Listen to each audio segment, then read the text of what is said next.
Sax, get.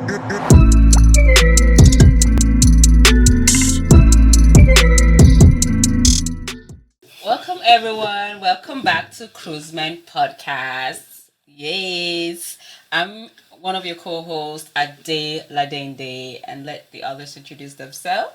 Well, I don't think I need introduction now because when you see me, you already know it's your girl Queen V. And the one, the only, Miss Kit Kat. And Deborah in the house as always. And yes, as for those who cannot see us, we definitely have a guest in the house for our episode number 5. And let's introduce her. One and only. When she comes in the room, the light flickers. She's a president of Eunice Mumble Films. She's a producer. She's a TV radio talk show host. She's an actress, and she's also a community support worker. Oh, wow. Woo! Accolades. Yes, she's here to embrace us with her own unique taste of saying things, of doing things, and the way she also thinks is quite different from the rest. So that's why we invited her here, so that we can hear her piece. Yes, welcome. Good to have Thank you you with guys. us. Thanks for having me. Well, I don't think I need to say much anyway. She said everything all. I'm happy to be here. And I'm somebody that loves when I see women in entertainment. It just gets me anytime. So I'm happy to be here. You guys sit tight, grab your popcorn, because I'm always raw can be. Wow. So if you guys are ready for me, I'm here for you. Nice. Yes. Yes, we're so happy Cheers to have you here. Thank Happy you to so have you. much. Thank you. Okay, so for episode number 5, we're going to be having, multiple topics like we always do. So, but our first, knowing us as women in the room, we always command attention. Even when we don't ask for it, it's a normal thing. God has given us that innate ability to command attention. But of course, also as a woman, there's a lot of things that we go through that we tend not to talk about, especially when it comes to that time of the month that we go through. The menstruation, the men's frustration, our period.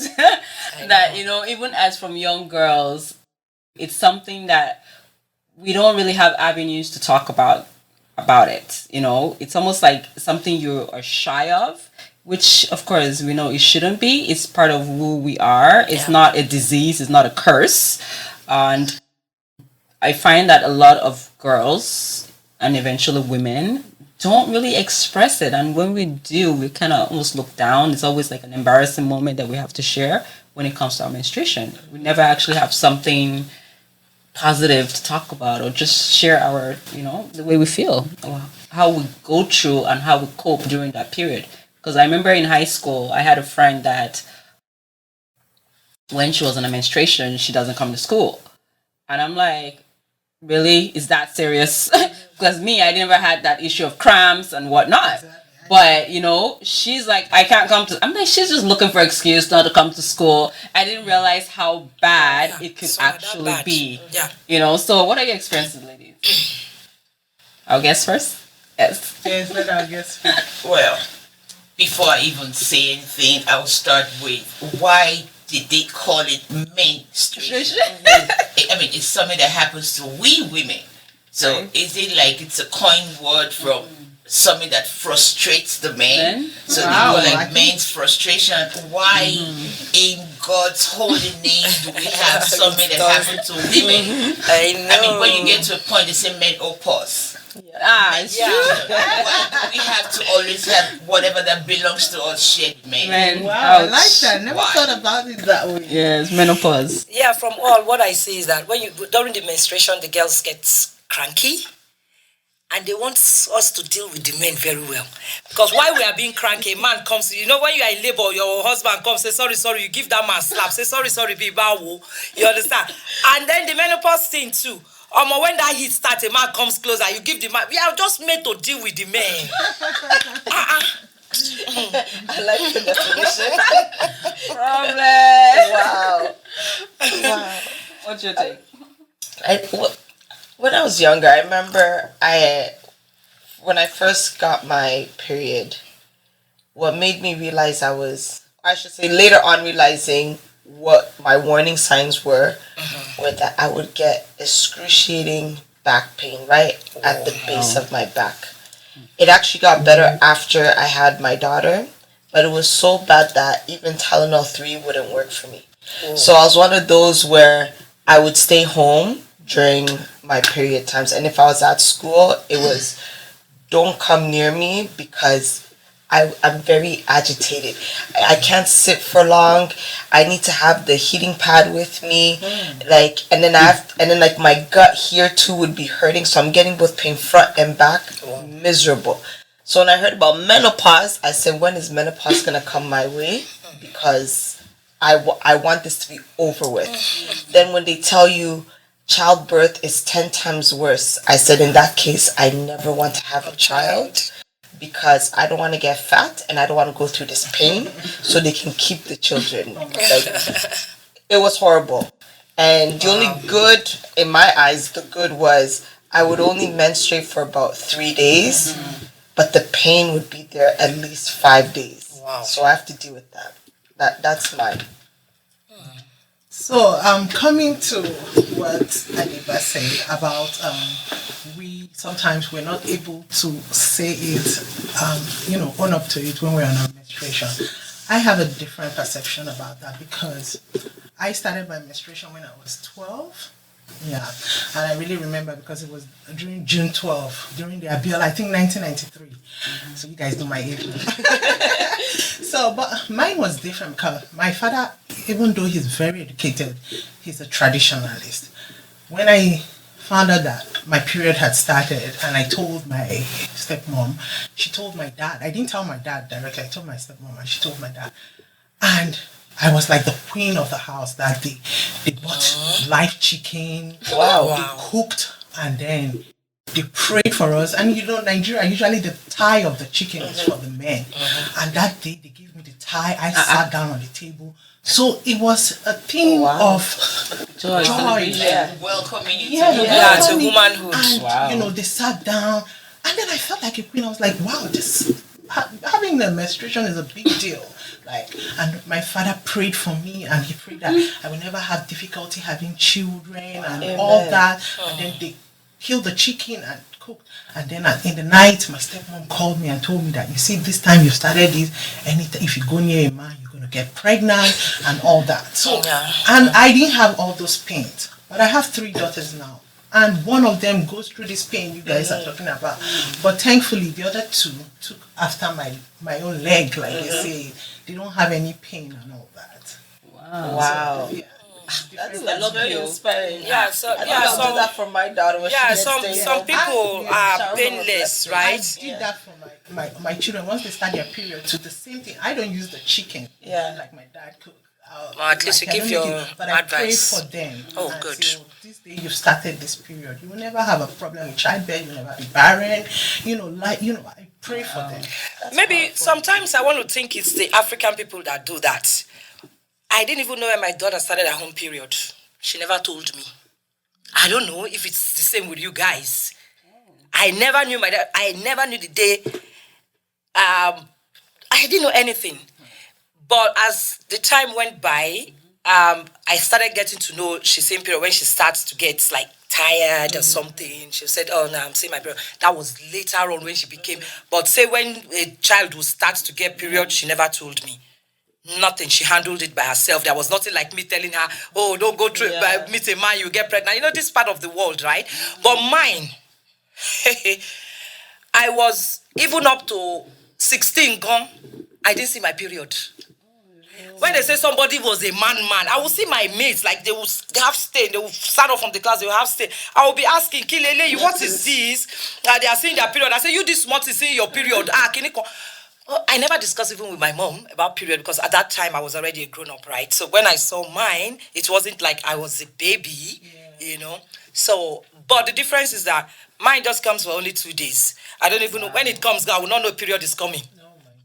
I will not know period is coming, and it doesn't rush. I am just from my beginning, from the start, it doesn't rush. Comes like that. Come for you to know that it's coming. Get your pad on. So the second day, and then that's all. Until I got my menopause. Even when I got my menopause 5 years before, when I went to the hospital, I said, "Is it menopause now?" They said it's premenopause. I stopped seeing my period a very long time ago. So you see, people are different. You started late and then you finished. Yeah. I started late myself too. Wow. And so, I mean, I think at about that age, 16. And at 16, I was already 6 foot tall. You see? Wow. And, well, the only way you know I'm a girl, I've always been busty, right? Yeah.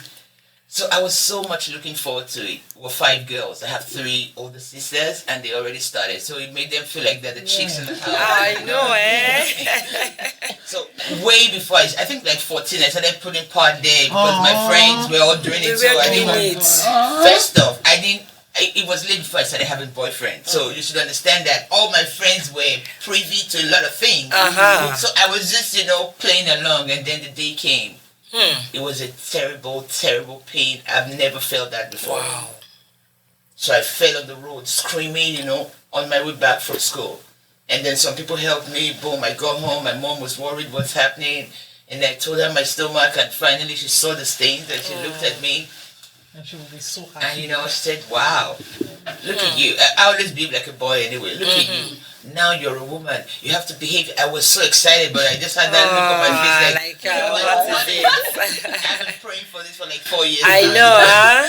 So for me, it's always very painful. And just like you said, the pain for me, I don't know. If I menstruate for 4 days, I don't want to go nowhere. I don't want to be with nobody. I don't want because I don't laugh when I'm on. That's how much the pain is. But lately, just for if you have something like that, for me lately, I've been using something called Maxidrol or Maxidol. It's for they changed Buscopan to that now, and that helps a lot. So.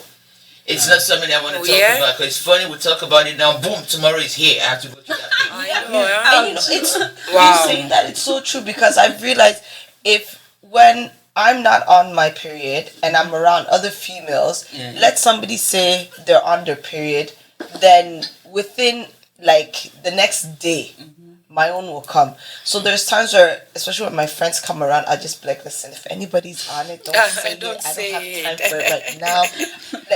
And then I'll just be like, this is my body now. Why?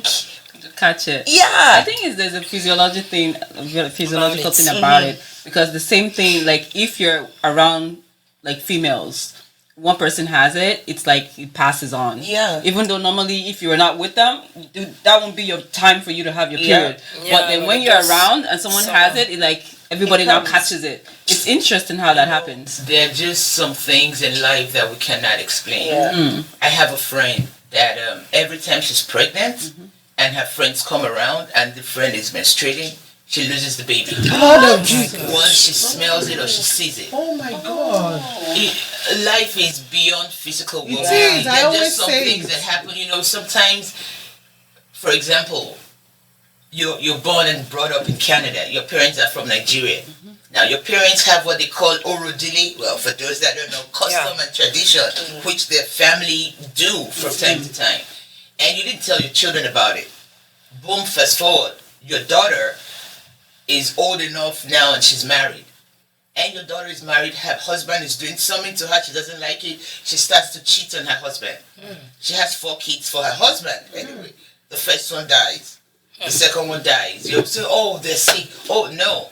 It's a tradition. People from Edo State, basically, once you are married, well, not all of particularly them, from my state. Once you're married to a man, you must not sleep. You can't sleep with another man. Circumstance, should you sleep with another man? You cannot. Once you do that, it's your own woes because it's not going to happen to the woman. It's not going to happen to the man. The kids. It's the children. Oh my God. Oh, wow. They just start to die mysteriously. Do they still have that? Yes. Yes, now, because you remember our last podcast, I said it now. And I have kids here now. I don't tell my kids about it. In the future, it's going to freaking affect those kids.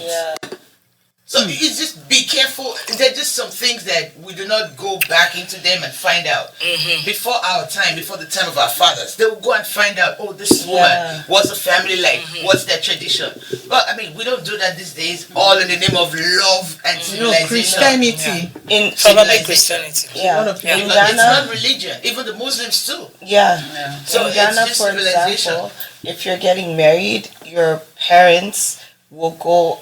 If you're here, they'll send somebody back home to go look into your spouse's family and say, okay, so and so is from this city, this tribe, this village. So they'll actually send someone to go in to look to find out, is there any medical problems within the family? What are their traditional practices? So all those medical things, history too. they'll gather it and then bring it to you, your family, and then your mom, dad will say, okay, you know what, everything's looking good except for this that's there. So because of this, it cannot mesh with our beliefs or our tribe. So you cannot marry.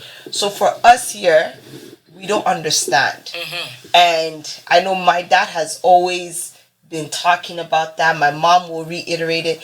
But me personally, I'll just be like, but mom, we're all one. No, it's not like that. We are not all one the way you think we're one. Every tribe has their beliefs and rituals that their forefathers have done that still covers you till today. So if you don't believe spiritually, they still believe. Spiritual controls the physical. I always say that. But I have a question. So if I were to be Edo and I don't marry an Edo man, maybe I marry a white man, will that tradition still stand? Making sure the daughter of the soil. Wow.